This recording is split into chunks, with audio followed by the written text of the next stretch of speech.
اللہ من الشیطان الرجیم بسم اللہ الرحمن الرحیم الحمدللہ رب العالمین وصلی اللہ علی محمد وآلہ الطاہرین ولعنۃ اللہ علی اعدائہم اجمعین۔ بسم اللہ الرحمن الرحیم۔ جناب شیخ انصاری صاحب اس نتیجے پہ پہنچے کہ محقق کرکی محقق ثانی کے نظریے کو قبول کیا اور وہ دلائل کی جو ابتدا سے ملکیت کے لزوم کے قائل ہیں ان دلائل کو بیان کرنے جا رہے ہیں، اور پہلی دلیل کے طور پر یہ ذکر کیا ہے کہ جہاں جہاں ملکیت ہوتی ہے وہاں ملکیت لازمہ ہوتی ہے۔ اصالت لزوم جاری کر کے جہاں جہاں ملکیت کا عنوان پایا جاتا ہے اس کو ملکیت لازمہ قرار دیتے ہیں، اور یہ پہلی دلیل استصحاب اصالت اللزوم جو جاری کیا ہے یہ پہلی دلیل کے طور پر پیش کیا ہے کہ معاطات میں جو قصد تملیک کے ساتھ متعاطیین لین دین کرتے ہیں نہ صرف یہ کہ ملکیت حاصل ہوتی ہے بلکہ یہ ملکیت لازمہ ہوتی ہے۔ پہلی دلیل کیا ہے؟ اصالت اللزوم۔ اس کے اوپر اشکال کیا گیا کہ دیکھیے ملکیت کے دو فرد ہیں، ملکیت کے دو فرد ہیں، ایک فرد مشترک ہے مستقر ہے علیکم السلام، اور ایک فرد جو ہے غیر لازم، جس کے لیے انہوں نے لفظ استعمال کیا کہ ملکیت قدر مشترک چیز کا نام ہے، ایک مستقر ہے اور ایک جو ہے متزلزل۔ رجوع کرنے کی صورت میں یعنی متعاطین میں سے اگر کوئی ایک اپنے مال کو واپس لینے کی بات کرے تو وہ جو متزلزل ملکیت تھی وہ تو ختم ہو گئی، اور وہ جو مستقر تھی وہ ابتدا سے ہی مشکوک الحدوث تھی۔ رجوع کرنے کے بعد اس میں اور زیادہ شک پیدا ہو جائے گا اور وہ بھی ختم ہو جائے گی۔ تو جب دونوں فرد ختم ہو گئے تو آپ اصالت الاستصحاب جو جاری کر رہے ہیں، اصالت اللزوم، وہی اصالت استصحاب ہے۔ یہ کس بنیاد پہ جاری کر رہے ہیں؟ دونوں فرد بچے نہیں۔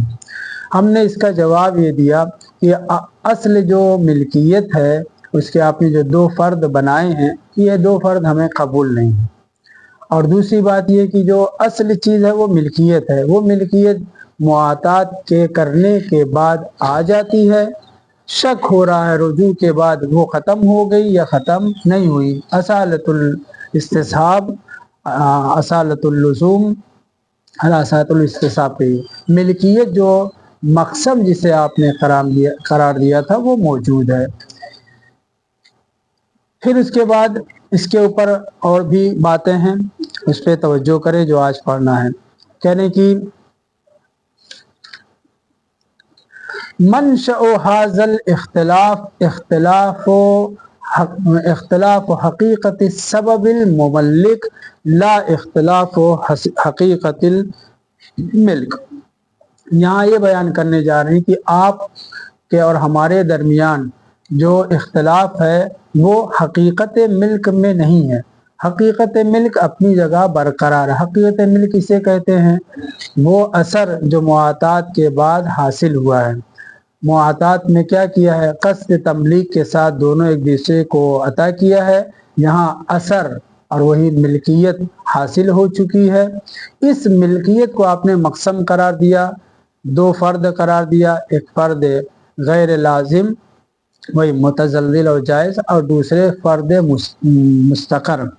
ہماری گفتگو یہ ہے یہ جو آپ تقسیم کر رہے ہیں یہ تقسیم صحیح نہیں ہے۔ کیوں؟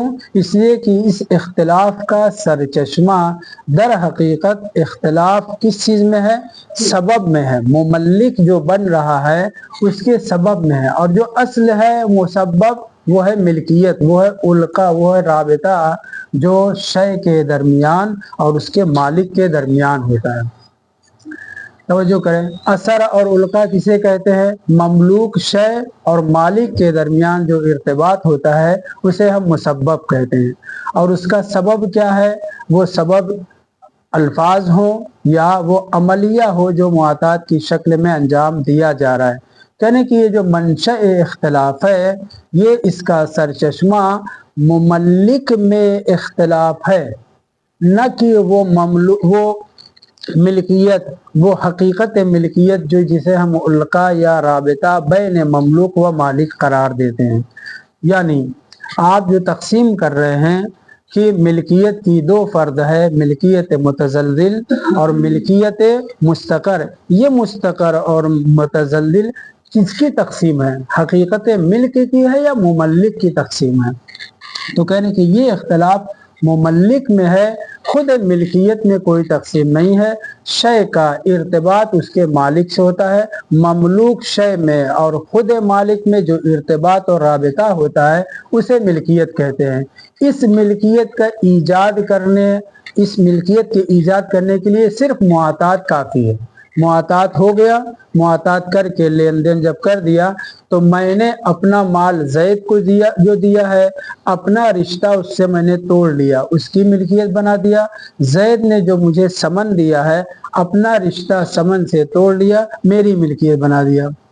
معاطات کرنے کے بعد مجھے سمن کے اوپر ملکیت حاصل ہو گئی ہے، زید کو مسمن کے اوپر ملکیت حاصل ہو چکی ہے۔ اب یہ بحث کہ یہ ملکیت جائزہ و متزلزلہ یا مستقر ہے، چونکہ ملکیت جائزہ رجوع کی قصد کے بعد ختم ہو جاتی ہے، ملکیت مستقر پہلے سے مشکوک الحدوث تھی، اب رجوع کی صورت میں وہ بھی ختم ہو گئی، لہٰذا ملکیت کا استصحاب کرنا جائز نہیں ہے اس کے لزوم کے لیے۔ یہ بات درست نہیں ہے، کیونکہ یہ جو تقسیم ہے اس تقسیم کا تعلق مملک سے ہے، سبب سے ہے، ملکیت سے نہیں ہے، کیونکہ ملکیت کا جو رابطہ تھا وہ کس کے ذریعے سے ہے؟ مملوک شے میں اور مالک شے میں ہے۔ واضح ہو رہی بات یا نہیں؟ مملوک شے میں اور مالک میں جو علقہ اور رابطہ ہوتا ہے، معاطات کے ذریعے سے دونوں نے اپنا رابطہ ختم کر لیا، اب زید کے پاس جو میری مسمن شے گئی ہے وہ اس کا مالک ہو گیا، میرے پاس جو سمن آیا ہے میں اس کا مالک ہو گیا ہوں۔ تو ملکیت جو مملوک ہے، جو ملکیت وہی مملوک کے اوپر جو رابطہ ہے وہ ہماری طرف سے، دونوں کی طرف سے منقطع ہو کر کے دونوں کی طرف پہنچ چکا ہے۔